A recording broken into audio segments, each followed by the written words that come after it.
2 KG 300। 2 KG 300। দাম হচ্ছে কত? 6840 টাকা।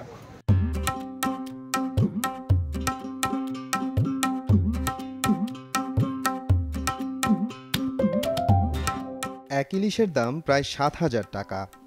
কি ভাবছেন গল্প বলছি? না, একদমই না। পটুয়াখালীর কুয়াকাটায় বঙ্গোপসাগরে এক জেলের জালে ধরা পড়েছে 2 কেজি 280 গ্রাম ওজনের একটি ইলিশ মাছ।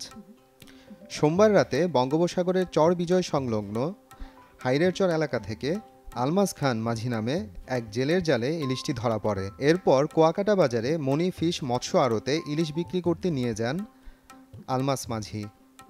প্রথমেই ৪,০০০ টাকা দাম ওঠানো হয়। একের পর এক ডাকের মাধ্যমে সর্বোচ্চ ৬,৮৪০ টাকায় ইলিশটি বিক্রি হয়। প্রায় ৭,০০০ টাকায় শেষমেশ কিনে নেন হাসান, যিনি নিজেও একজন ব্যবসায়ী। 2 কেজি 300। 2 কেজি 300। দাম হচ্ছে কত? 6840 টাকা। মাছটা হচ্ছে 1,20,000 টাকা ডাকের মাধ্যমে মনিফিশ আড়ত থেকে আমরা ফিশ বিলি পেয়েছি। আমরা পাওয়ার পরে এটা হচ্ছে এখন আমরা প্যাকিং করে রেখেছি, ঢাকা আড়তে আমরা পাঠিয়ে দেবো আমাদের ওয়্যার হাউসে। মাছটার দাম হচ্ছে 1,20,000 টাকা মন। এইটার দাম হয়েছে কয় টাকা মাছটা? মাছটার দাম হচ্ছে 6,840 টাকা।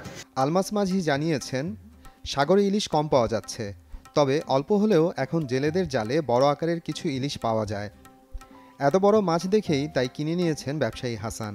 মোহাম্মদ আফরানুল ইসলাম, সময় সংবাদ।